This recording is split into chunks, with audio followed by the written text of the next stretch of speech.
Hello. Dr. Chinwe. Good afternoon.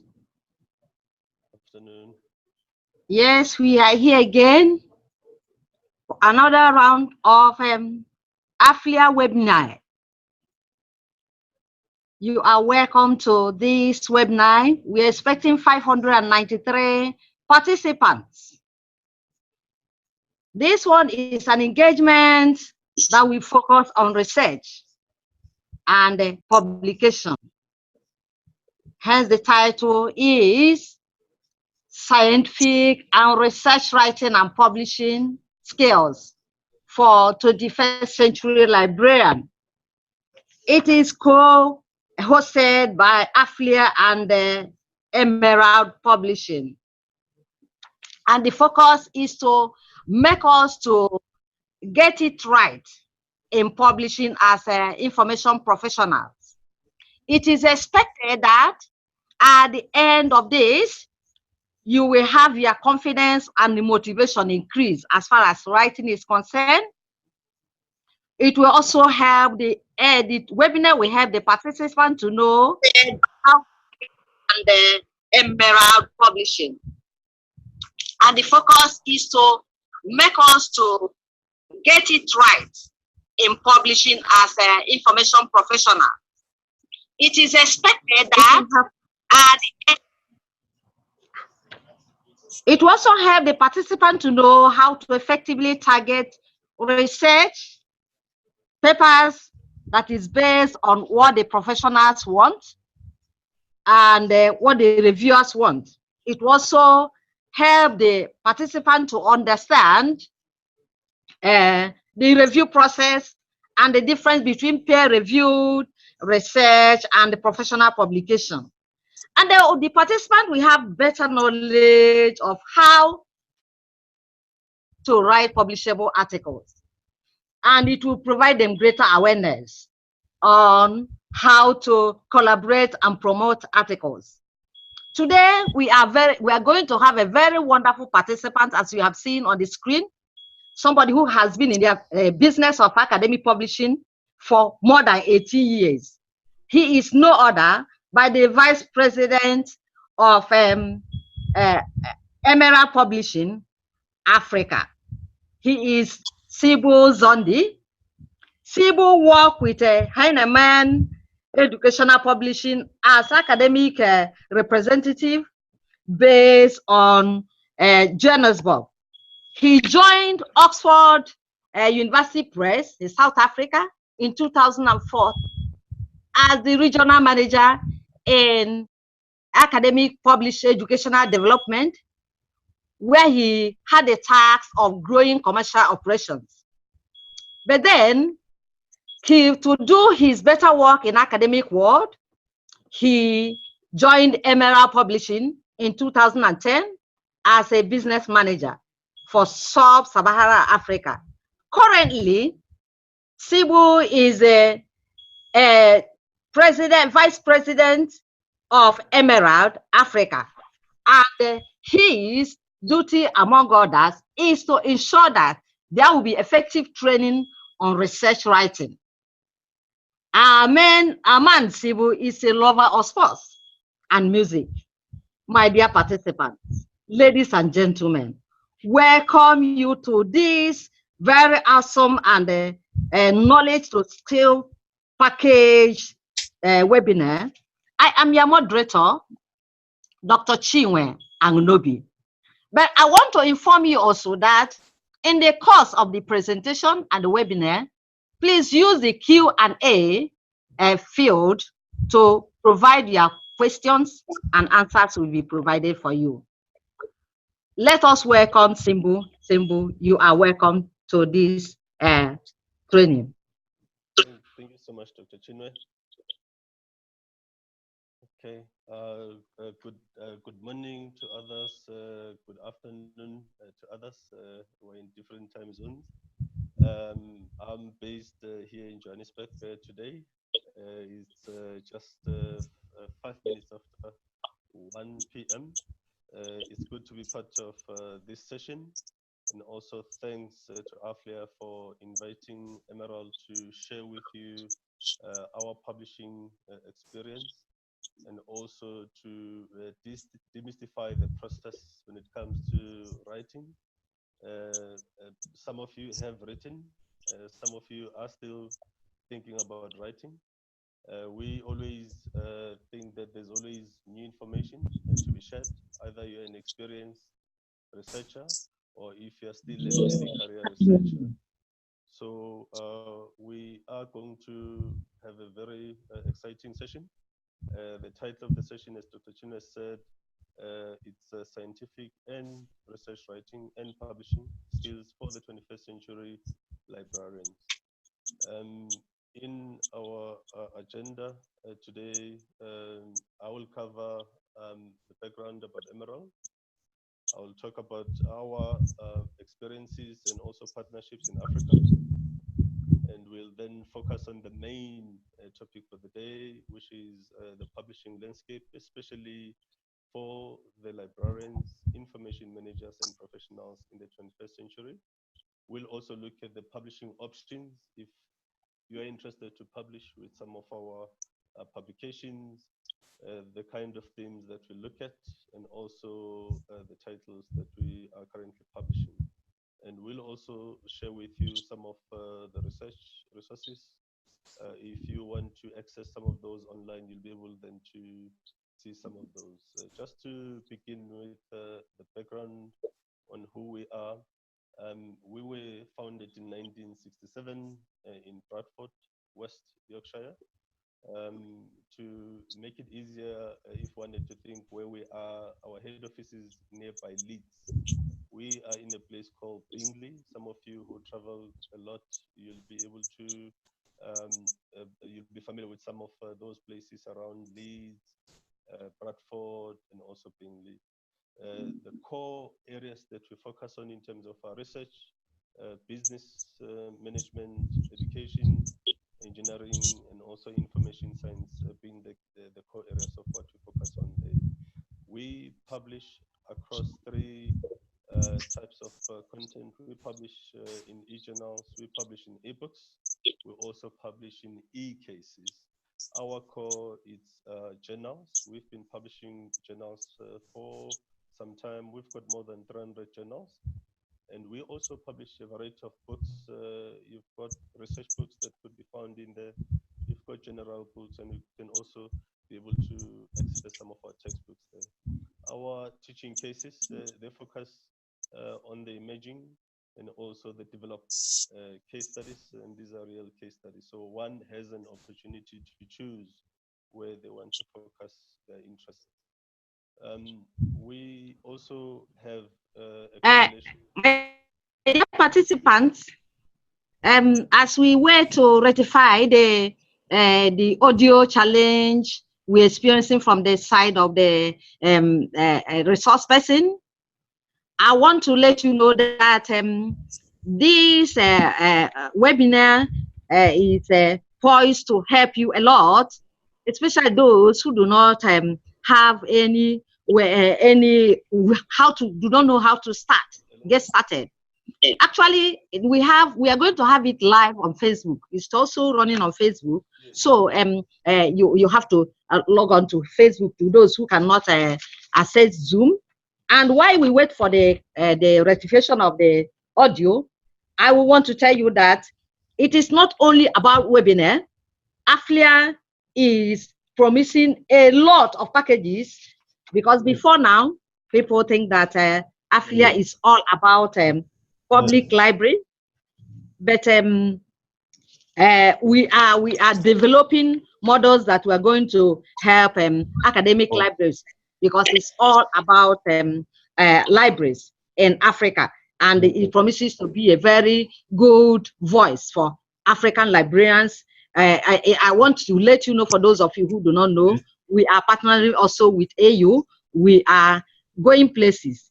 So please, I want you to the heads of libraries who are actually participating in the webinar, you have to really engage with AfLIA by registering to be member of AfLIA, register your institution so that you benefit from all the opportunities offered by AfLIA. Your registration is nothing to run home about. It's just for you to go to write membership at aflia.net. membership.aflia.net. That will help you to register your library. I want to tell you that it won't stop at webinar. We are going to have a physical training, and the physical training will be only be beneficial to all those who are going to be invited, those who are registered and are members of AfLIA. At this point, I want to invite Sibu to continue from where you stopped. All right, Dr. Chune, can you hear me? Yeah, that's Can better. everyone hear me now? Yeah. All right, perfect. Sorry about that. I wasn't aware. Start from the beginning, please. Start from the beginning. Okay, thanks. Many of the participants lost a lot. Yes, please. Yes, my apologies there to all. I wasn't aware that my audio had gone quiet. So I'm just going to start from the beginning there. Sorry about that. So I was saying what we'll cover today in terms of the overview will be the background about Emerald. Some of you might have read it while I was offline. Also, our activities in Africa, the topic for the day in terms of publishing, the landscape itself, and yourselves as the professionals in library studies and information management. How can you overcome some of the objections, and also how you can be able to really succeed in terms of your publishing. And then we'll look at also the options that you can pursue in terms of publishing, and we'll also explore some of the resources there. Also, just to repeat then, I was saying earlier, Emerald was founded in 1967, just to give you a bit of some background. Our head office is situated in a place called Bingley. We are nearby Bradford itself, but also those that travel a lot to the UK, you are nearby Leeds, if you had to picture in terms of our geographic location there. As the Emerald Publishing House. In terms of our core subjects, we focus in business management, education, engineering. Information science is also one of our core. We've published quite a lot, and some of our journals are highly ranked in that aspect. We publish across 3 areas. We publish in eJournals, we publish in ebooks, we also publish in what we call real teaching cases as such. There's always a relationship between what is being used in terms of research content. So we are able to also measure the impact of our research.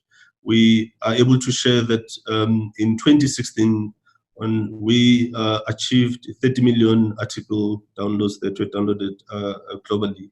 On a daily rate, that would amount to more than 80,000 articles being downloaded across the globe. We've got offices throughout the globe. The African office is based in Johannesburg. We are part of Middle East Africa. We've got a presence in Egypt, which is part of also North Africa. But we work with the whole of Africa, which is sub-Saharan Africa. We have partnerships and collaborations, and we have a lot of activities with our partners. You can see at the top of the page, the Association of African Business Schools, AfLIA itself, IFLA Africa section, Africa Academy of Management, IWBD, SCEXAL, AACSB, AOM, IFLA, ALA, FMD, and others. So we work along with all these partners. And as it is today, we've partnered with AfLIA to deliver a session on how to publish in the 21st century. It's always also important to share with you how, as Africa, we are contributing research to Emerald. Emerald is a global publisher. We have more than 70% representation based on our authors. We also have what we call reviewers themselves, which are just more than 60%. And if you look at the editorial advisory board members, they follow third there. And we also work along with book authors and a number of roles that people take up. So we as Africa also are contributing to the kind of research that Emerald is publishing globally. So we're not consuming what we're not contributing to what. We are also influencing the type of outputs that are being published by Emerald there as well. To go straight to the topic itself, the objectives of the session is to demystify the publishing process, is to provide information and recommendations to those that haven't published before and those that are keen to publish further, and also is to encourage those that haven't started writing to start writing, to submit to different publications. What's important with this session is it's applicable to any quality, proper scholarly publisher or publication that one might want to publish with, especially if you've got specific publications or journals that you want to target. You can be able to use this kind of experience to publish with any publisher, not only with Emerald. So what's important is we want to encourage those that haven't started writing to start writing, to submit to any publication of their choice, and also to be published widely. So these are the objectives of the session today. The most important question that we have to always ask ourselves is, why must librarians write? Yes, we always speak to the academics, the faculty, that yes, for different reasons, they should be writing research. They should be putting their research work out there to be discovered. They should be collaborating with others to write. Writing for professional publication, yes, there is the saying that goes that you publish or perish. And we always come across different reasons why people write. You could be an early career researcher. You could be an established, experienced scholar. You can be a librarian, as we're speaking to the profession today. But the common reasons or objectives that people decide to write is, it could be that they want to register, that they are the first to research or discover something, and they could basically have that as part of their intellectual property, is to certify validity, authority, and quality of the work that they've published. We'll speak about the peer reviewing system, the double-blind peer reviewing system in that point, is to distribute. This is the common one, where we want, as scholars, to distribute our findings to a wider audience. It could be the academics, the professional communities, or it could be just the general society.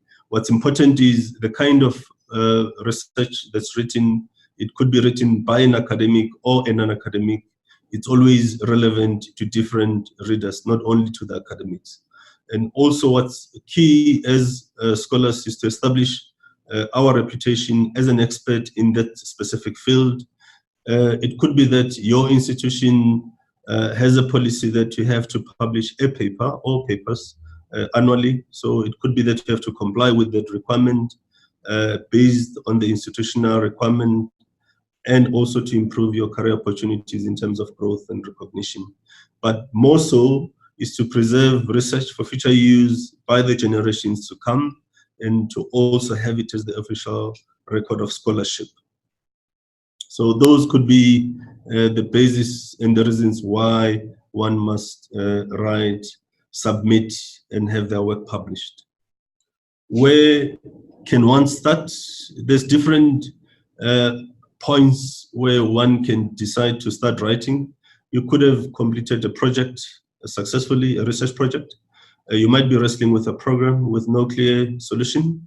You might have an opinion, or you might done some observation on a particular subject. You might have given a presentation or a briefing or a conference paper. So some of us, the majority of us, have presented at conferences, and some of our papers were published as part of the proceedings, but also one can be able to publish externally with a publisher of their choice. You could also be working on a doctoral or master's thesis, or you might have a new idea or initiative and you think that is publishable. So some of the above might form the basis for a publishable paper, but there could be other different reasons or starting points that one can really look at and get started in terms of writing. Just to continue also where to start, one, you can also look at how they begin writing. You can start by creating a comfortable working environment for yourself. This is the practical situation. You can try to write in front of the TV with your laptop.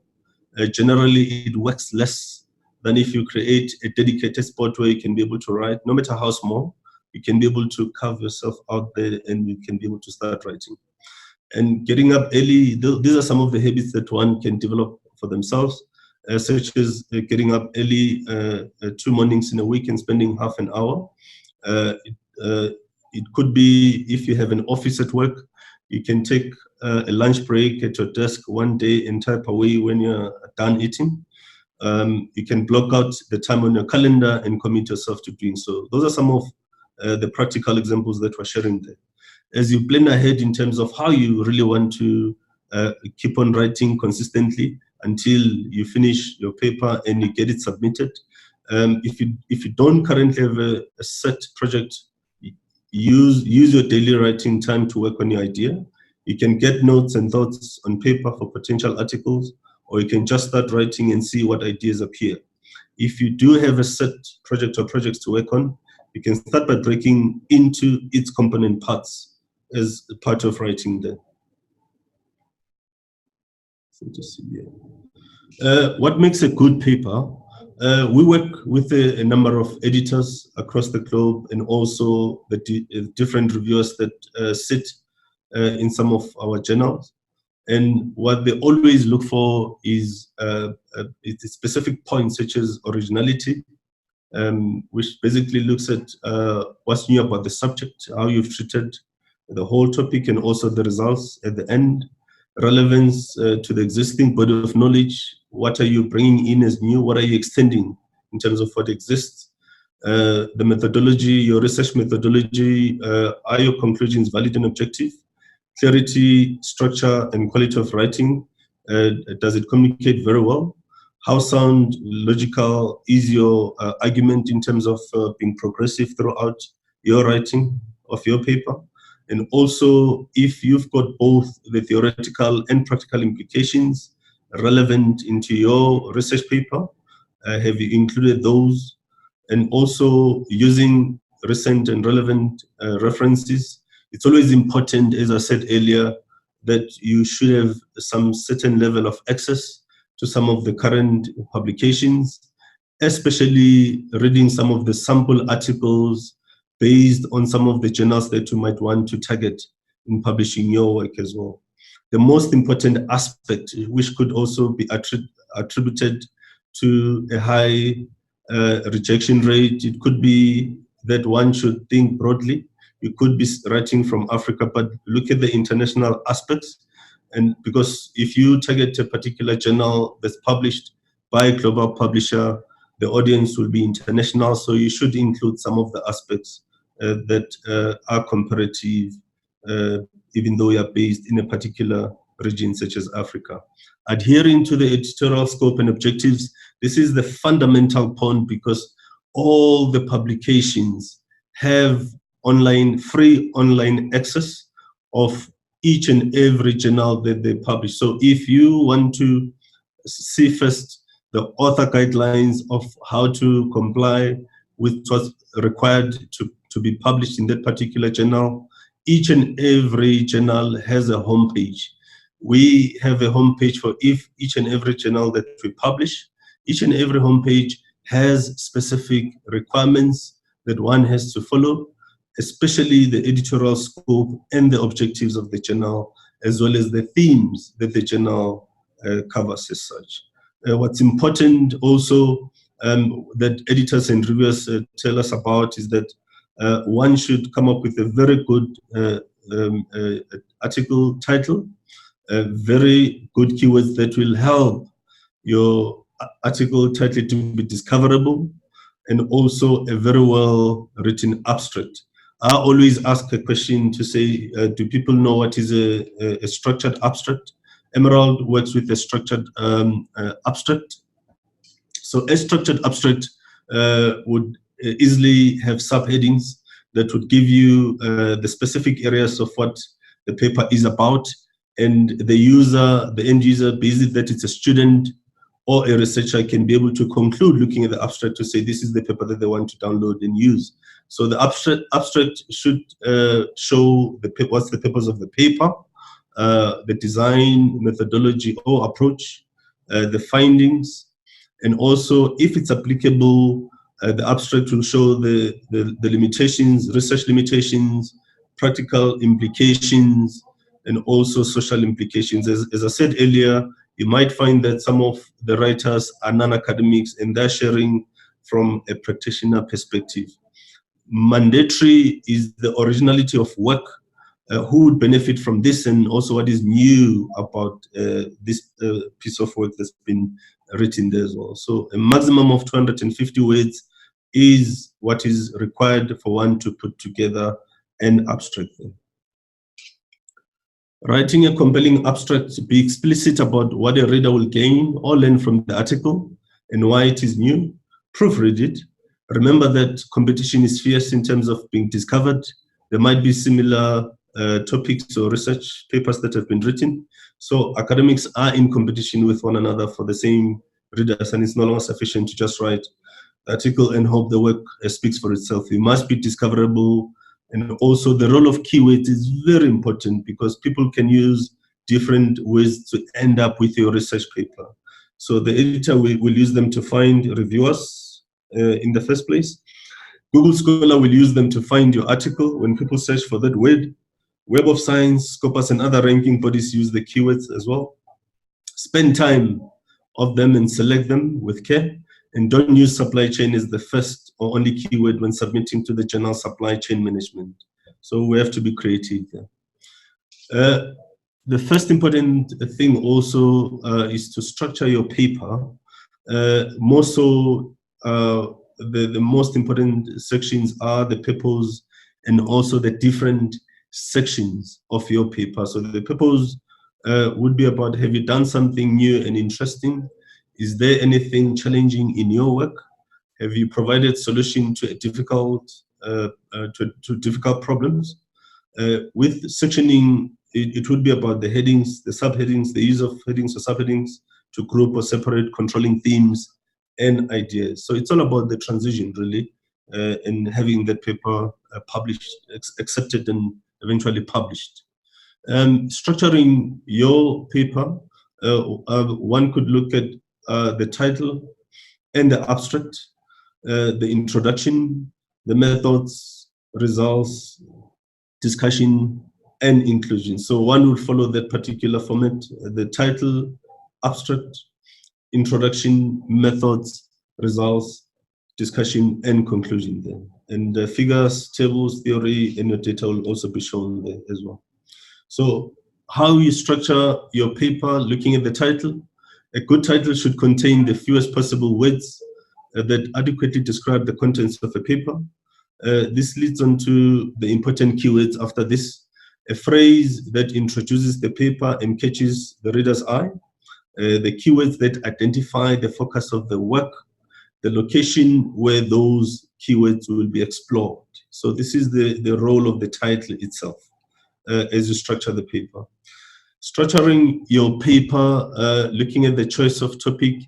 Yes, the ability to develop a good research topic is an important skill. So when deciding on a topic, there are a few things that one will have to do, such as brainstorming for ideas, choosing a topic that will enable you to read and understand literature, ensuring that the topic is manageable and that the material is accessible, making a list of keywords, being flexible, defining your topic as a focused research question, research and read more about your topic. Research and read more about your topic to be able to find that gap. Formulate a thesis statement. So all in all research-based qualifications are founded on the choice of appropriate topics and the selection of appropriate supporting evidence from numerous raw data collected from the research field. When it comes to keywords, researchers search using key phrases. So what would you search for as a user, for instance? So look at the keywords of articles relevant to your manuscript. Do they give good results? Be descriptive. Look at the topic, subdiscipline, methodology, and significant features as such. Keywords should reflect a collective understanding of the subject, not be overly niched or technical. So they shouldn't divert much in terms of the meaning, because they are there to assist or to help the article title to be discovered. So repeat appropriately in the abstract and also title for visibility there. When it comes to the introduction section, this is the most important part, because you are convincing the reader that you know why your work is relevant and that your work will answer questions that they might have. So in structuring your introduction, you might want to ask questions such as, what is the problem? Are there any existing solutions to this problem? Which one is the best in terms of an alternative? What is its main limitation as such if you had to go with that solution? And what do you hope to achieve as such out of that? In your literature review, as part of your paper, always quote from previous research. What are you adding? Make it clear. Use recent work to cite. We've mentioned that at the beginning. Self-cite only when it's relevant. Do not self-plagiarize. Always self-cite if you've published some work with a previous different publisher before. Do not end up self-plagiarizing yourself. Any work that is not yours must also be referenced. And if you use your own previously published work, then it must be referenced as well, as I've said. In terms of the research method, indicate the main methods used. Some might use mixed methods, quantitative and qualitative, or one of them. Demonstrate that the methodology was robust and appropriate to the objectives.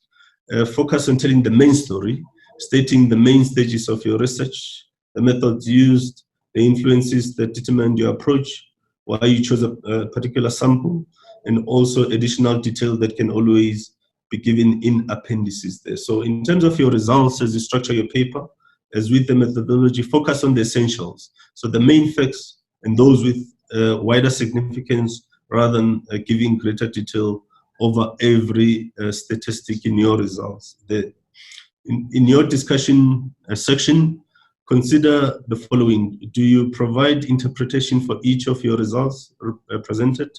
Are your results consistent with what other investigators have reported? Are there any differences? And if there are, why is it the case?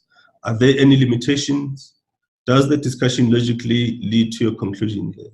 And what you shouldn't do in the discussion section, do not make statements that go beyond what the results can support, and also do not suddenly introduce new terms or ideas in your discussion section of the paper there.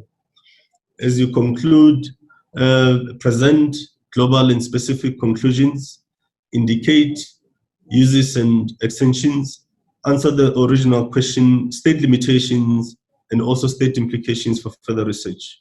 Do not, in the conclusion section, do not suddenly summarize the paper. The abstract has already done that. Do not start a new topic or introduce new material in this specific section you are concluding.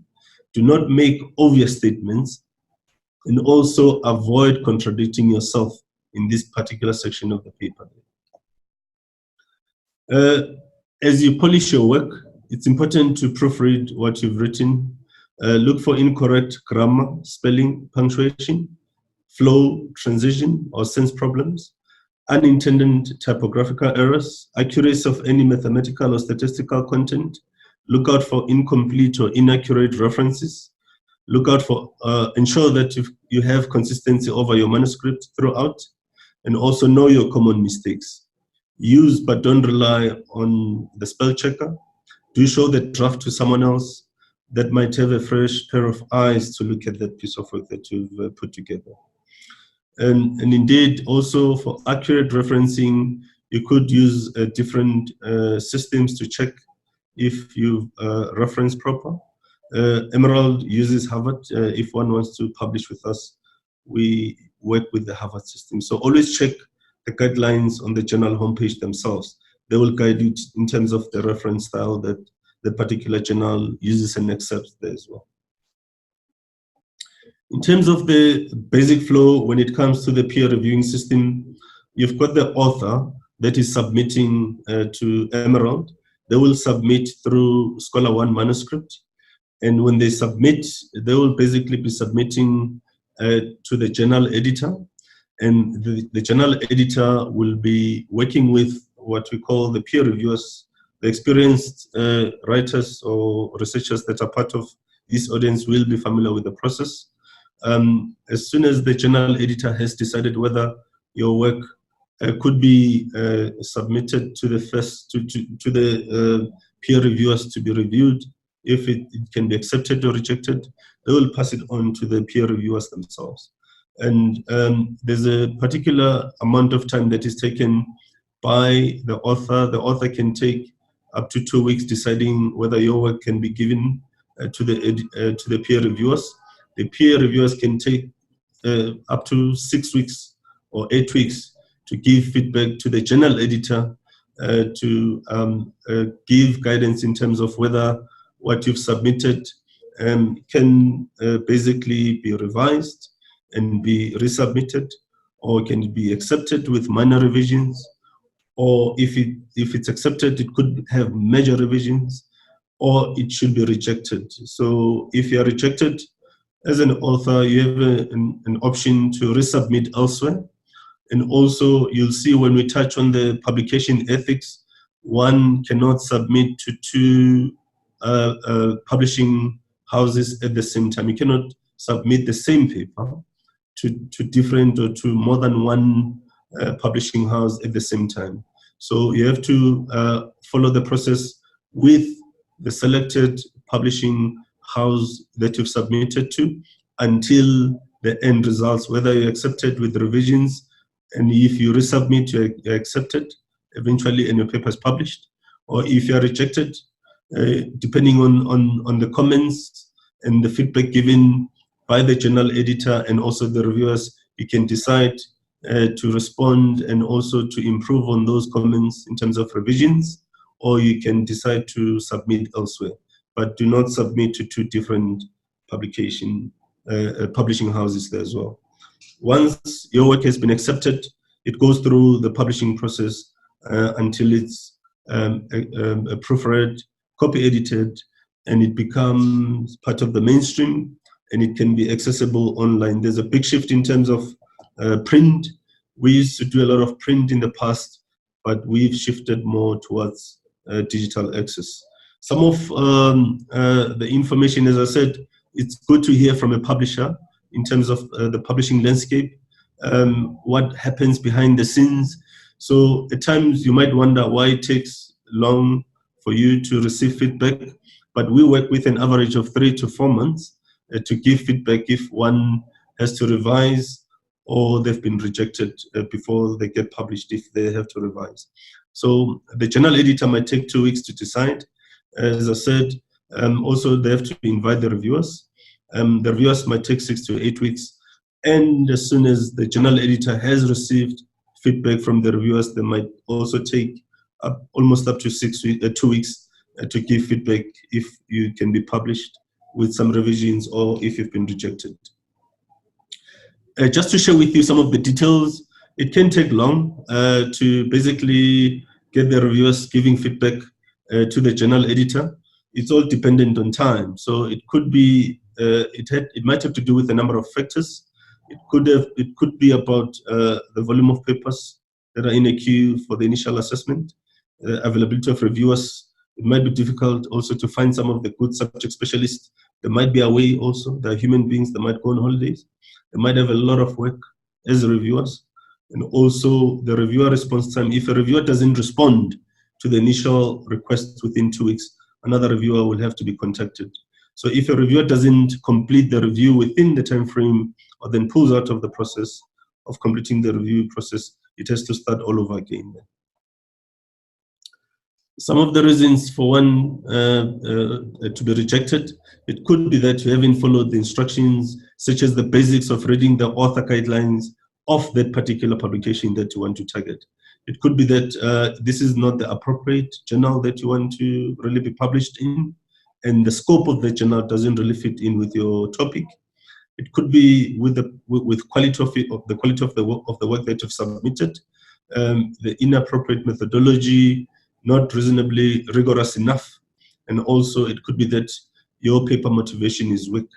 So it also could be that you're not really adding anything new in terms of contributing to what exists in that particular research field. For one, at times, to survive the peer reviewing system, you have to try and be very smart in identifying the right journals that you think you can be published in. When I say series there, we also publish what we call research books, which are static. You can submit a chapter, but one should always be realistic when you try and target some of these publications. The author guidelines give a lot in terms of the scope of the journal, type of papers, and also word length references and additional elements of what is really needed to be understood as part of the guidelines. Scholar One Manuscript is the submission system that we work with, so it's also important for one to be familiar with that. Each and every journal title or publication comes with its own Scholar One Manuscript link. So you have to go to that particular homepage of the journal title and be able to register your details. And the importance of Scholar One Manuscript is that you can be able to log in and see if there's been any response from the journal editor, and also any response from the reviewers themselves. So it's a communication system where you can be able to follow on if you've submitted.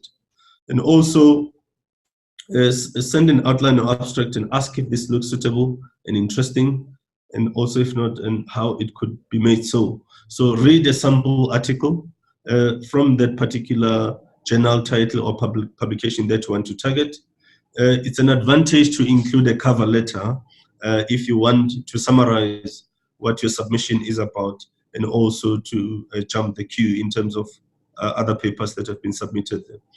If one is asked to revise, it's always a positive step, even though the withdrawal rate is always high and disappointing, but you are in the publishing cycle if you're asked to revise. Nearly every published paper is revised at least once. Even if the comments can be sharp or discouraging, one shouldn't take them personal. Some of the tips in terms of revision: acknowledge the editor and set a revision deadline. If you disagree, explain why to the editor. Clarify any understanding if in doubt, based on their feedback. Consult with colleagues or co-authors if you've co-authored with others. Meet the revision deadline, as said, because all the publishing companies or houses that you work with, if it's a 2019 deadline that they have to meet, and they've given you an opportunity to revise and resubmit, you are in the cycle. So they are working within the time frame. So your work can be published sooner and earlier. An advantage, as I said, would be to, again, add a cover letter where you can be able to identify or point by point show the journal editor how you've basically responded to their revision request as such. The whole supply chain in terms of journal management, in terms of the structure, it begins with the author on the left-hand side, where you submit a quality paper. And then you've got the journal editor, just to give an overview. And you've got the editorial advisory board members, the reviewers that work with the journal editor. The journal editor is always an independent editor. They're not employed by the publishing company or the publishing house. They work independently, but they are assisted by the managing editor or the managing publisher, which is the next role. And the role of the managing editor is to assist the journal editor to succeed in their role. They do also attend conferences. They also promote the specific portfolio of journals that they work with, and also they do handle the internal production issues. Once work has been submitted in the form of articles, quality assurances would be looked at in terms of ensuring that work goes through to be published. It could go as online or print. As I said, there's been a shift from print to online. And the end user will be the student, the lecturer, the very same author, and other researchers themselves. And it goes back to say the same authors can also be users of research that is written out there. In terms of publication ethics, one should always look out for plagiarism, redundant or dual publication. So as I said earlier, one should avoid submitting to more than one publisher the same piece of work. If you decide to publish with Emerald, finish the process, and depending whether you're accepted or not accepted, you can then decide whether you need to look elsewhere or you need to resubmit. And also authorship and disputes. These are some of the issues where one hasn't contributed much, but they are presented with what we call gift authorship. So those are some of the disputes that might arise if really one hasn't contributed substantially to that piece of work that's been submitted and also been published. And also we have also what we call issues such as ghost authorship, where a well-known name could be used to submit because they are known in that particular field. Their name would really be added just for the sake of their name, but the person wouldn't have really contributed much in terms of substantial work. And also defamation and libel, we have to ensure that we followed all the requirements in terms of copyright and permissions. If you put anything online, it's difficult to remove. So one can end up being sued, especially both the author and also the publisher. In terms of copyright and permissions, we do guide and assist with regards to that, but one should always be aware in terms of what are the requirements. If it's a research article in the form of a case study, you should get permission if you're writing about a particular company. Avoid predatory publishing. This is very important. The library itself might be able to advise the faculty, but yourselves as librarians, you will know better in terms of differentiating between a genuine, proper publication and a predatory publication. It's difficult at times, but it's always important to speak to the publisher themselves and also to look out for the signs that might be suspicious that that particular publication is a predatory or deceptive publication there. So I won't go to each and every point that I've discussed now on those. I'm just gonna go on, I'm aware of time. I'm just gonna go on to predatory, just to spend a bit of time on that one. Okay, with predatory, I will add some points when I send the slides to AfLIA, of which one can try and look at the possible signs if a particular publication might be predatory or not. It could be on the basis of how the particular publication is accepting submissions. If you are published in a week's time, you must be suspicious. It's a process. If it's a quality process, this is the reason why we've got the peer reviewing system.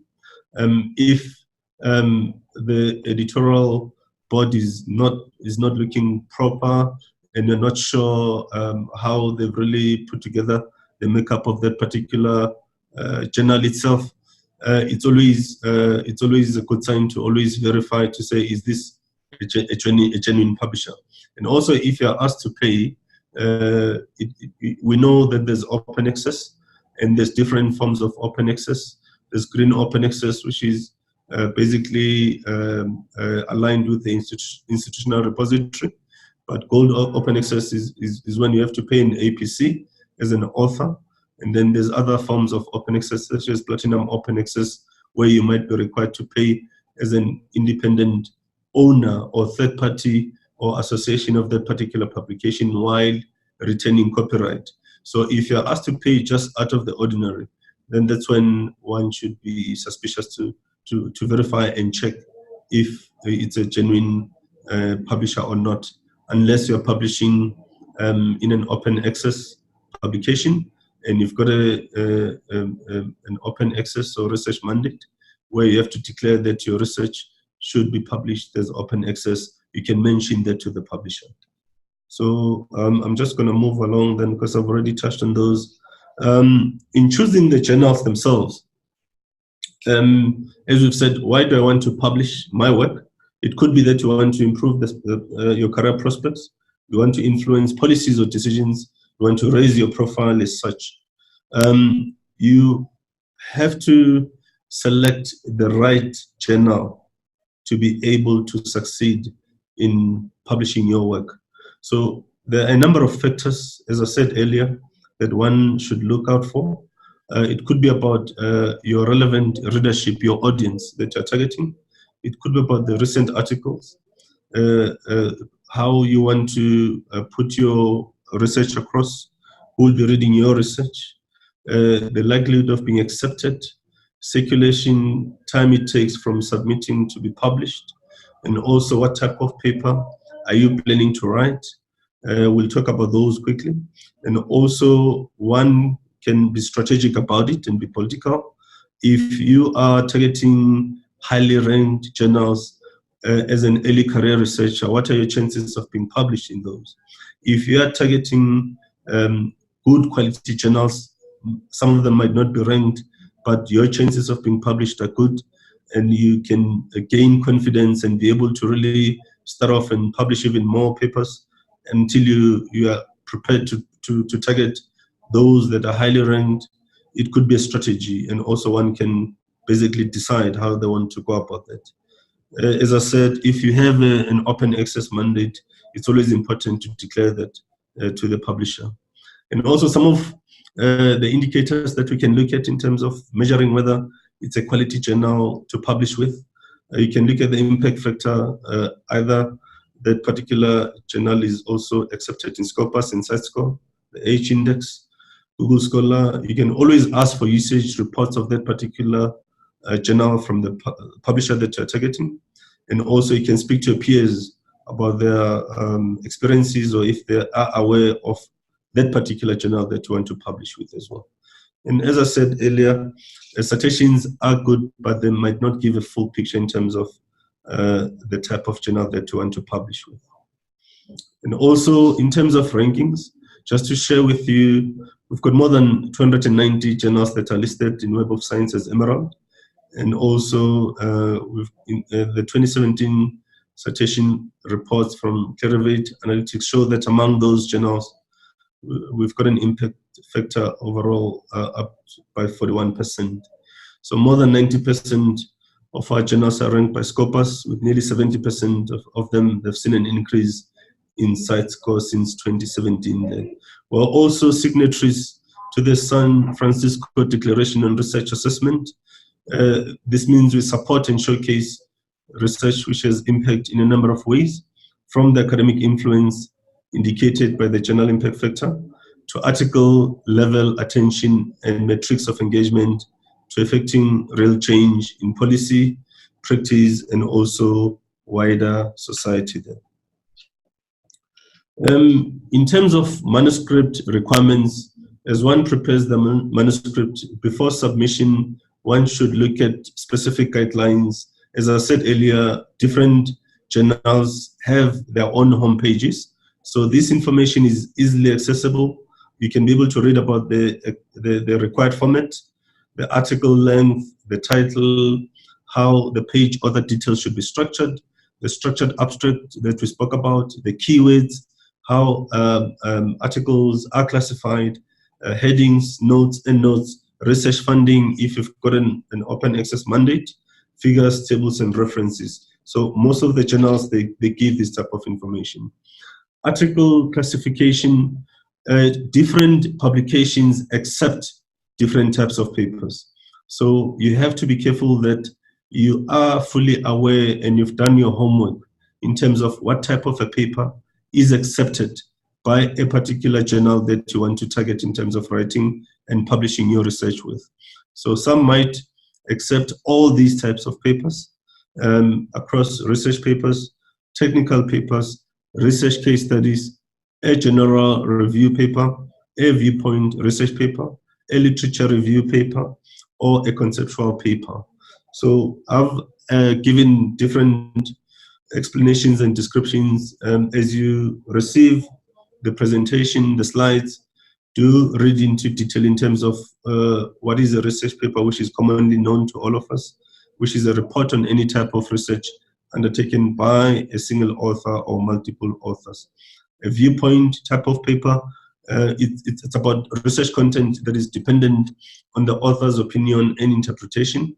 It could also include examples such as journalistic pieces. A technical paper would be about the evaluation of technical products, processes, and services. It's important also to differentiate that there's two types of case studies in research writing. You've got an article that could be referred to as a case study. You've got a pure teaching case study that could be used by a business school in their MBA course that could be referred to also as a teaching case study. But when we refer to an article that is a case study, it should be kept as an article, not as a teaching case study. So there's a difference between the two there. And then there's also an article that could be written as literature review, which critique literature in a particular subject area. And also the last two, as I mentioned earlier, it could be a general review, giving an overview or historic exam of some concepts, techniques, or phenomena. A conceptual paper might be about a hypothesis, but it's more discursive in nature and also could cover philosophical discussions there as well. I spoke about submitting your work. We work with what we call a Scholar One manuscript, which is common across different publishing houses as well. Just to conclude, also, there's different things that one can do in the 21st century to promote their work before publishing, during the process of being accepted, while you do your revisions, and also post-publication. So before publication, one can develop an online presence and start building a community. You can build your contact base, use social networks to expand your reach. You can create a website or a blog. You can leverage your professional or corporate or academic connections. You can volunteer as a reviewer. You can register for an ORCID ID, or you can register also for kudos there. And then also what one can do to promote their work at publication is to spread the word effectively within your community, is to let people know it is now available to be read and cited. Make the most of your publisher's PR campaign and work with them to develop relevant or successful campaigns to promote your research. Let your institutional press or research office know that they can spread the word, and also if they've got access. And also contact those that you've cited. After you've been published, you can use social platforms, and also you can use kudos, where you've got other authors where you can be able to share your work with. And also if one had to really measure their own impact, there's different ways, as I said, the citations, the impact factor, the downloads, and also liaising with the publisher. With Emerald, we do publish in two areas which are relevant to you as professionals, library professionals. We publish in library studies. We also publish in information and knowledge management eJournals. In library studies, we cover quite a broad range of topics, and also what we tend to focus on, we also partner with AfLIA, and also we've got an arrangement with the Bill and Melinda Gates Foundations, Global Libraries Initiative. So some of the work that we published as elected articles are published in partnership with these partners. And also, just to give you some of the rankings, 100% of our titles are ranked by Scopus, and 40% of those appear in journal citation reports. So this includes Journal of Documentation, which is one of the longest established journals that we published.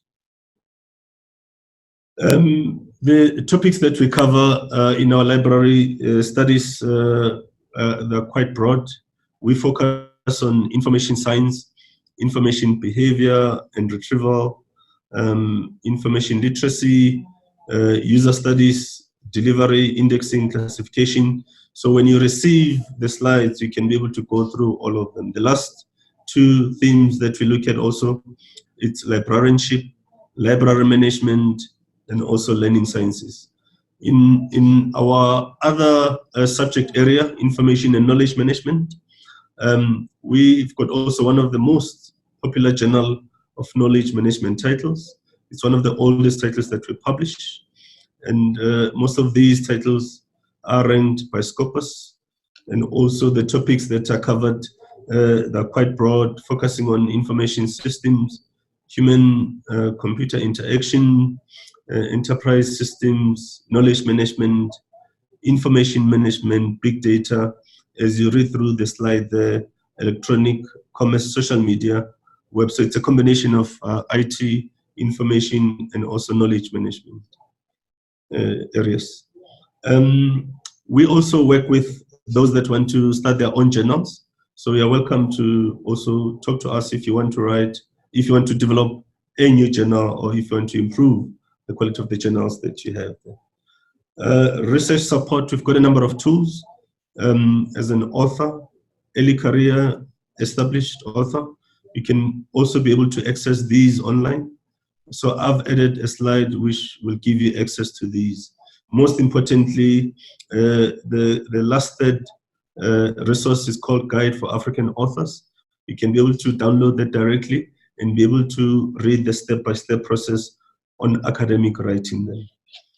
So just as I close, for those established authors, you can be able to take up different roles if you've published before.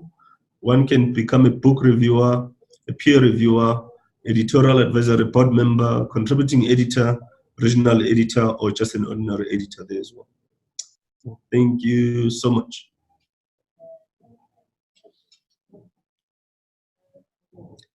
Dr. Chinwe, I'm going to hand over to you.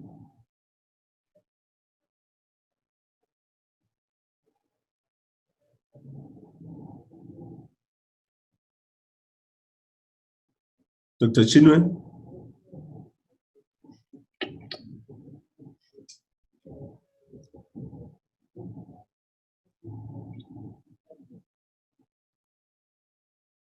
But I want to align the fears of participants. We go to the question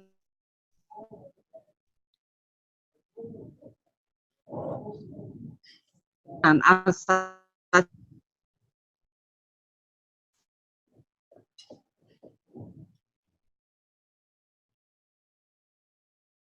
session.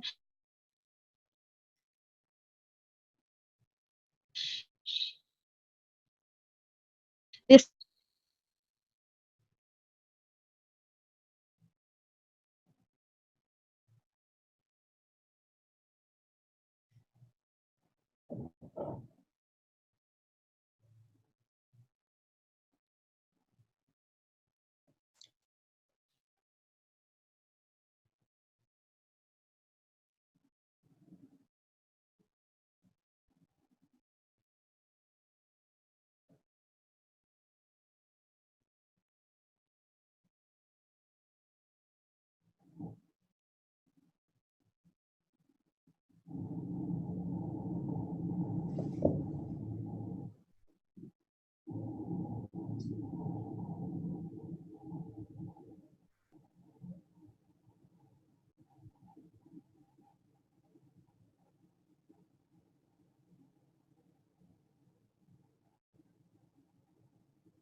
Okay.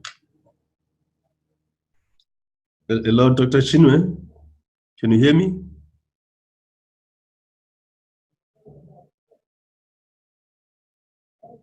Hello, Stanley.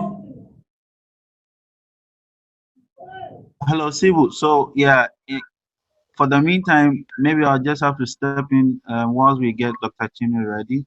I'm going to Yes. help out with calling out a few questions that we have so far so that you can maybe start answering them.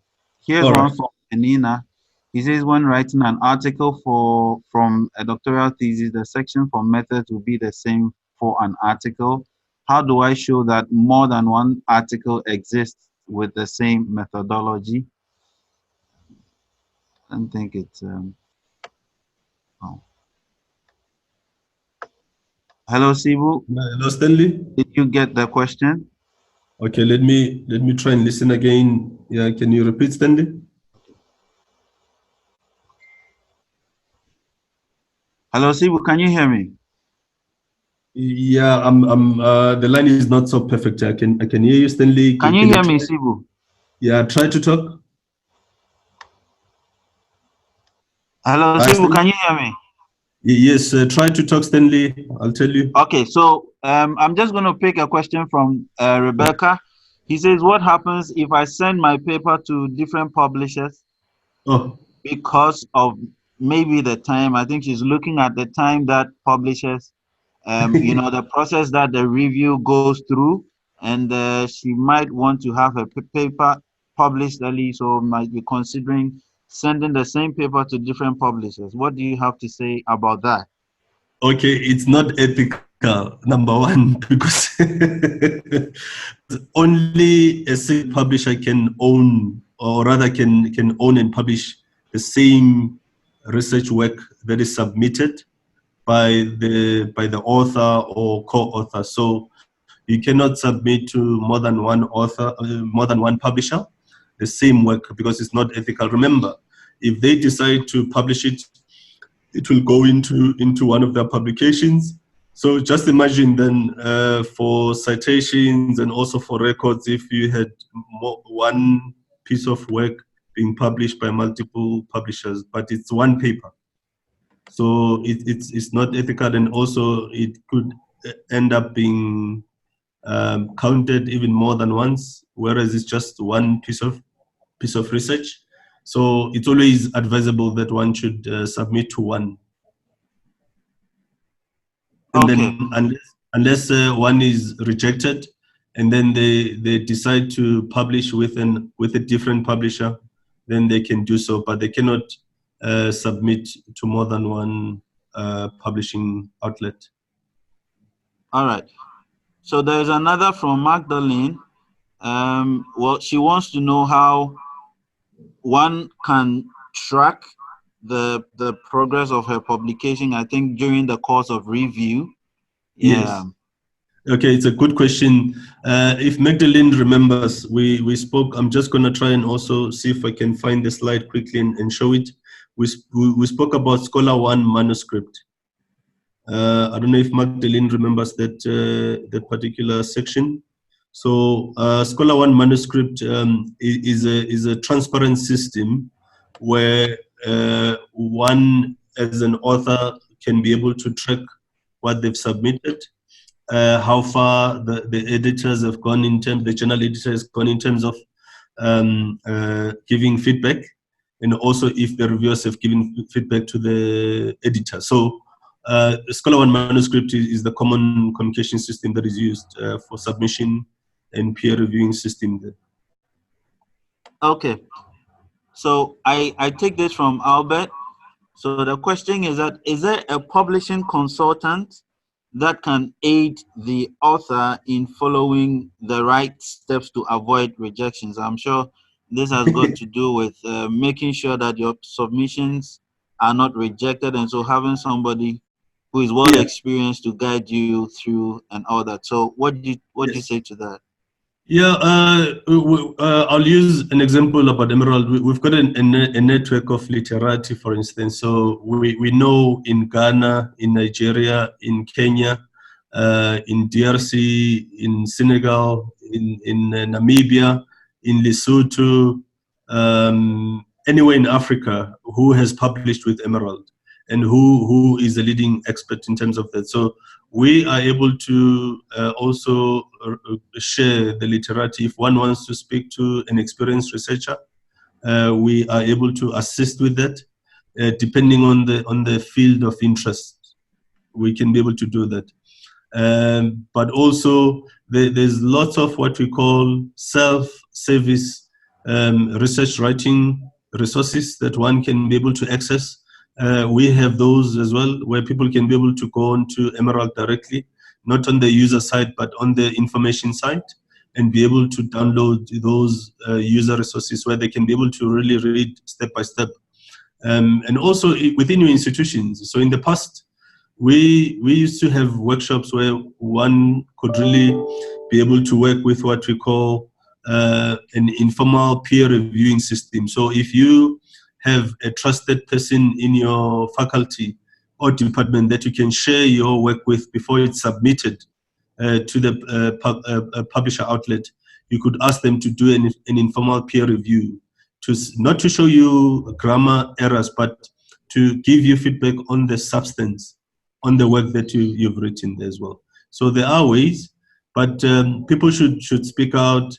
They can speak to us as well. We can be able to assist if they're struggling with any particular step of writing. Okay, Sibu, thank you so far. There are two questions, I think, from the same theme, so I'm just going to combine them. Yes. One from Adebi. He wants to know what makes a publishing outfit predatory. I think you mentioned that in the course of your presentation, so you may have to touch on that again. What makes a publishing outfit predatory? And then there's a follow-up question that says, so if I send a paper to a predatory journal and I find out that it is a predatory journal, do I write to terminate and then send to another publisher? Well, it's a very. This is a very important. It's a very important question there. Hello, So, Sibu. Kindly check your mic. We can't hear you. Okay, can you hear me? Can you hear me now? Stanley? Hello, Stanley? Yeah, go ahead, please. Yes. So predatory publishing, I'm sure some of the colleagues in the audience will know, it has to do with deceptive publishing. So it could be that you're publishing, it basically originates if you publish with a publication that is really not pure, not genuine, and it's not a commonly known publisher, like maybe an example, it could be Emerald Publishing, it could be Springer, it could be Elsevier, or it could be Oxford University Press, or it could be Cambridge, or it could be any of these common names that we know, or any different publisher. But the challenge with it is that it purports as a proper publisher, and one of the points I mentioned that there's an element of monetary requirement that to be published with them, you have to pay a certain amount, and also if you publish with them your work, you might not be traceable afterwards.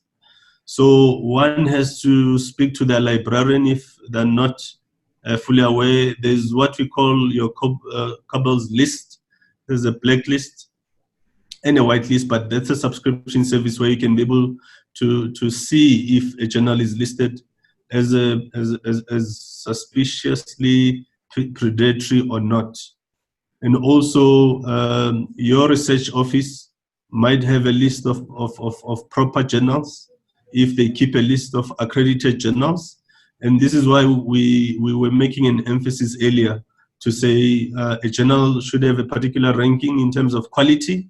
Remember, when you go through the peer reviewing system, it is there to certify, validate, and approve that you are the authority and that you've submitted a high quality piece of article that could be used by other researchers, and that it has gone through the rigorous process of being peer reviewed by the experts, that it could be added to the existing articles that are published by that particular journal or publication. So yes, indeed, it's a topical issue, but also we always have to differentiate between proper open access publishing and predatory publishing, which might purport as an open access publishing process, where if Emerald says they are not charging for one to publish under green open access, and your paper will be deposited into the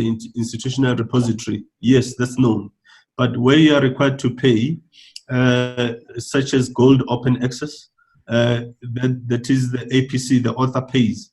And if you've got a research mandate, you declare that to the publisher, such as Emerald or anyone, to say, listen, I have to publish this as an open access. Our journals are both hybrid, so meaning open access and subscription based. So you can publish behind a paywall or as an open access article.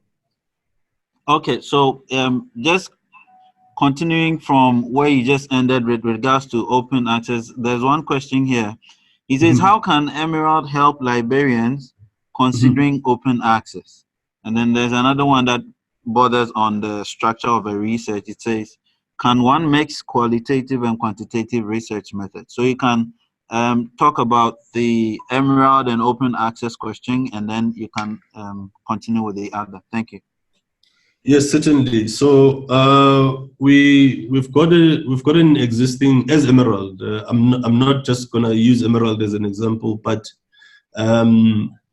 most I'll say commercial publishers have embraced open access. We've embraced open access. We've got a department fully developed and also specializing in open access. We are working with all the stakeholders. The stakeholders will be the author, will be the funder, will be the publisher ourselves, would be the institution in terms of their open access policy, and also the library. The library must be aware in terms of how to include the element of open access from an access point, but also the research office. The research office is also part of the funding component in terms of the equation.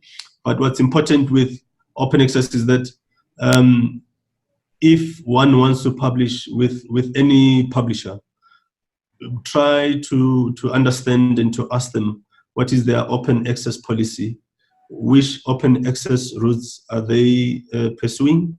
We practice 3 open access routes as options. Green open access, where the author has access to the non-branded article immediately as soon as it's published, and also it's a user-friendly license where they can be able to reuse the article for non-commercial purposes. And also we pursue a gold open access policy or route, where if one is funded or if the author is able to pay the article processing charge, they can be able to do that. And their article will immediately be published as an open access article. And also, sorry, Stanley? Okay.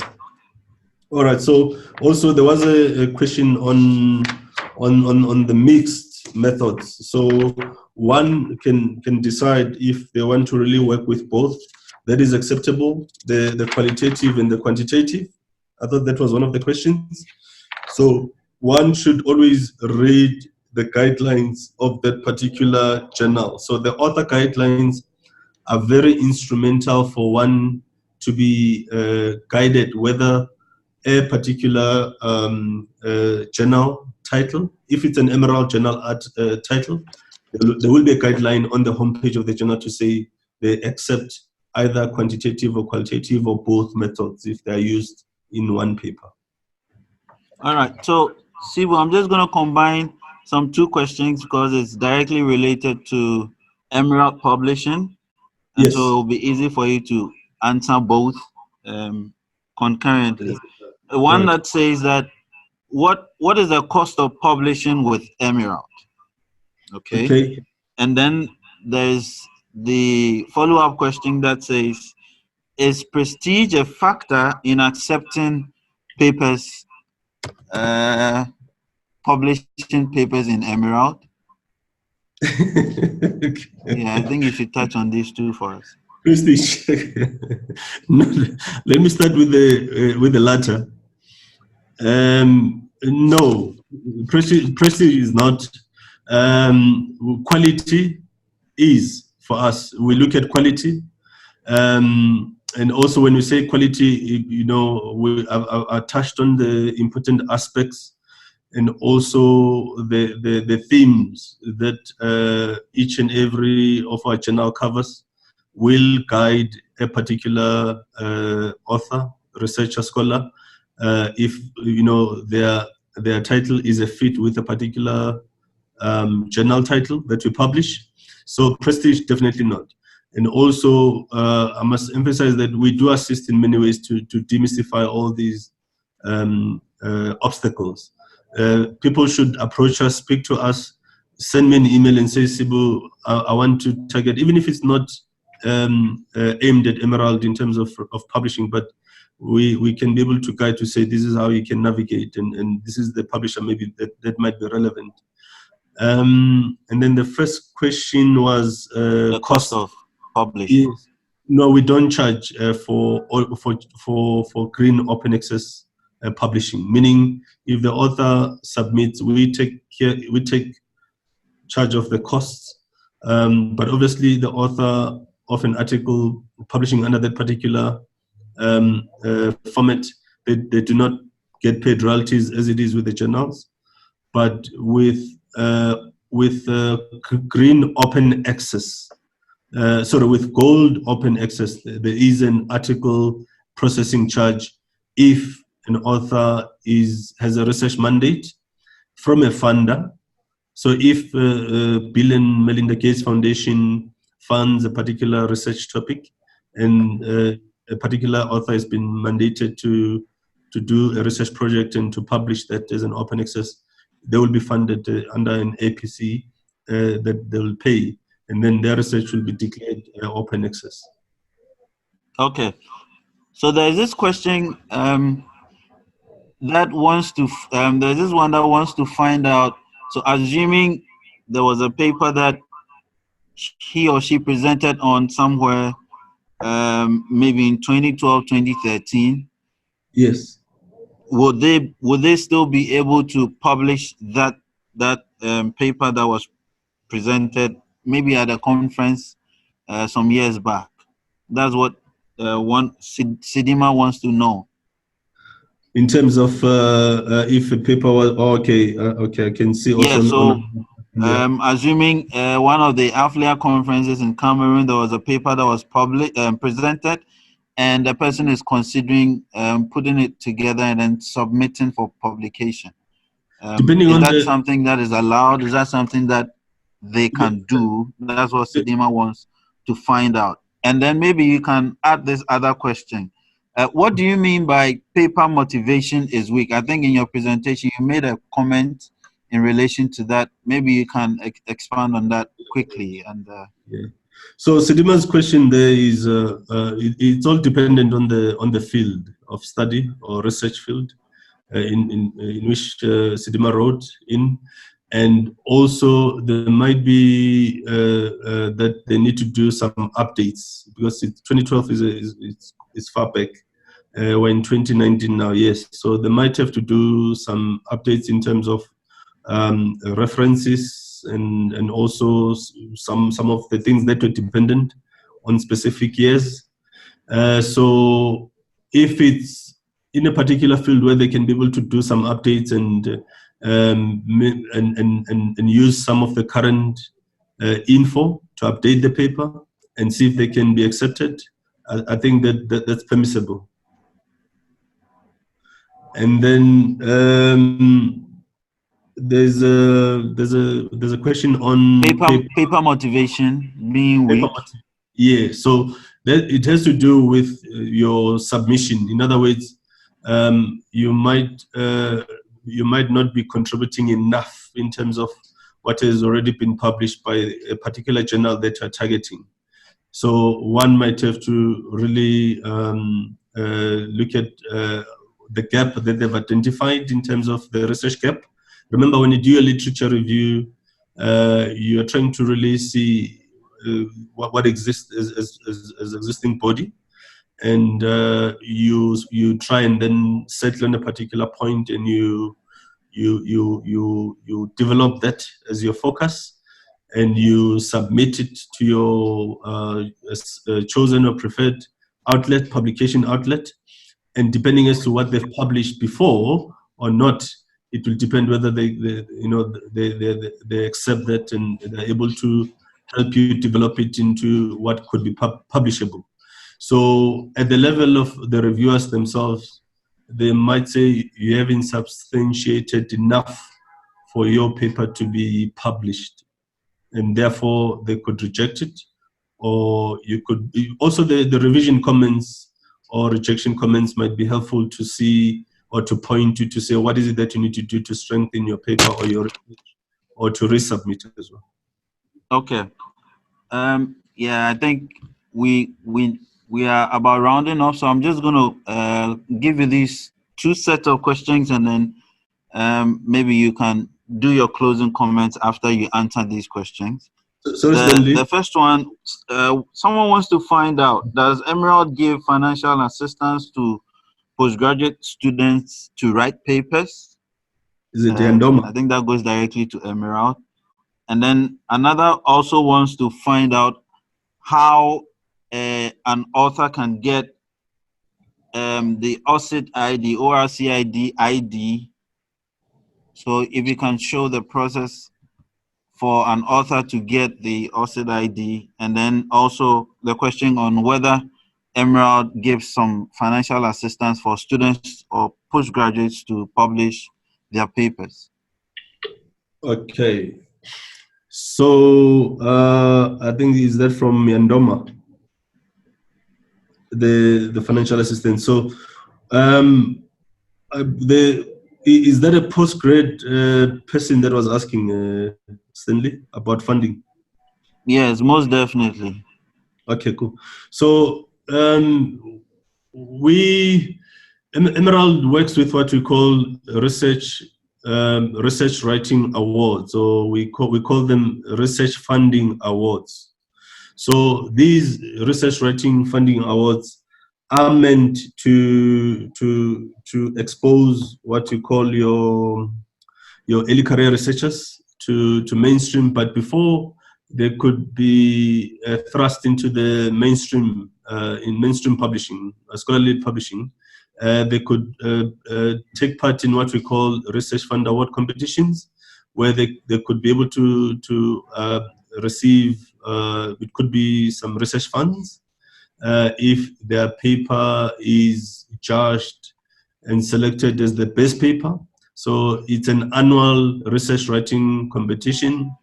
I'm hoping I'm responding proper there, because that's one way. But over and above that, we do work with different research funders across different countries, and depending on the topic, in terms of interest. Earlier on, I did say we've got a library initiative with the Bill and Melinda Gates Foundation, for instance, where one can be funded to pursue a particular area of research in terms of interest. So it depends also on our partnerships, but we do have the research writing funding awards. They can send me an email, and then I can be able to share more information about them as well. The open researcher and contributor ID, I think, is that ORCID? There was a question about ORCID. Yes, yes. Yeah, so they could be able to create that with ORCID directly. So a number of platforms are including ORCID IDs. and also it's basically free for researchers. I can send information to that particular person also if they're interested, and then I think if I can get their emails, I've displayed my email, I can be able to share with them. Okay. All right. So, well, maybe you can take this last one from Penina, and then we round off. Penina wants to know, when writing an article from a doctoral thesis, how can I manage the methodology, especially if there are more than one methodology being used? How can they manage their methodology? So if they're using two methodologies. So again, usually the types of academic papers are usually informed by the different types of research, for instance. So it could be there's what we call pure research, which is basically called basic research, which is there to expand knowledge. It could be on business or management or result in universal principles, or it could be to generate findings of significance. And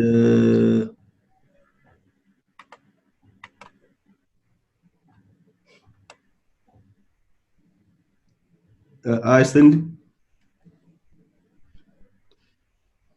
Hello, Sibu?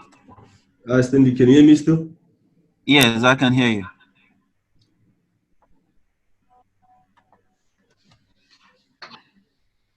Okay, so, well, CB, I think you are going to just round this off because somebody actually wants to know how they can have access to Emerald publications. And after answering that question, maybe you have your last words, and then we wrap up quickly. Hello, Stanley, can you hear me still? Yes, Sibu. Stan? Sibu, we can hear you. Okay. I'm saying that one other attendee wants to know how we can access Emerald publications. And so you can just round off your session by answering that question, and then maybe your last words before the wrap up. Okay. Okay. I don't know if we had the last response I gave this. Then okay, from my side, I'm struggling now. Okay. So if our pickup is, I had the access part of it, right? Yes. How we can access publications from Emerald? Okay, so Emerald is basically accessible from which country? Are we able to tell from which country? Sibu, it looks like Nigeria. Okay, so Emerald is accessible as a subscription option. It could be if the library subscribes to some specific areas that are relevant to the institution, but also we've got a lot of open access content that will be accessible if they're not subscribing, but the majority of it is still accessible on subscription basis. So if they speak to their library can be able to get in touch with us, and then we can be able to give them options on how they can be able to access those specific subject areas of interest that match with what the institution offers as courses or research.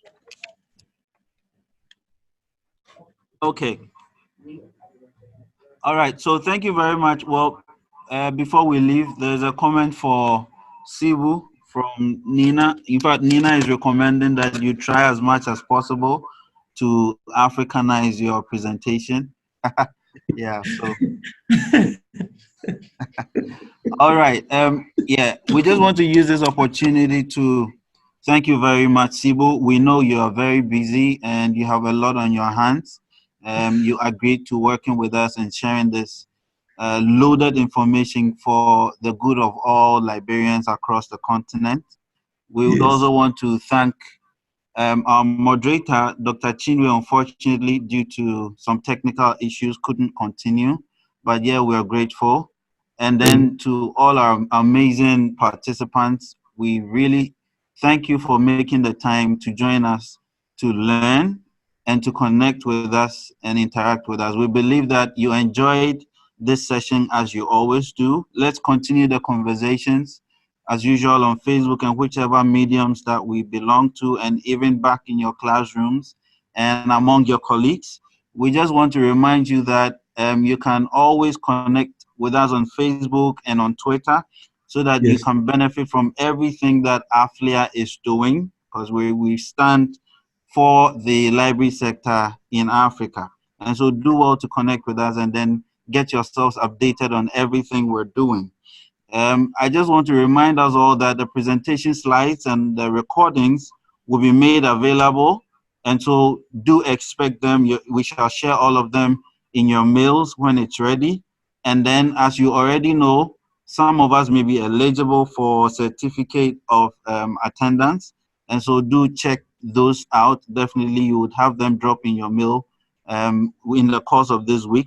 Thank you very much. We hope to see you again very soon with much more exciting topics for everybody. Thank you.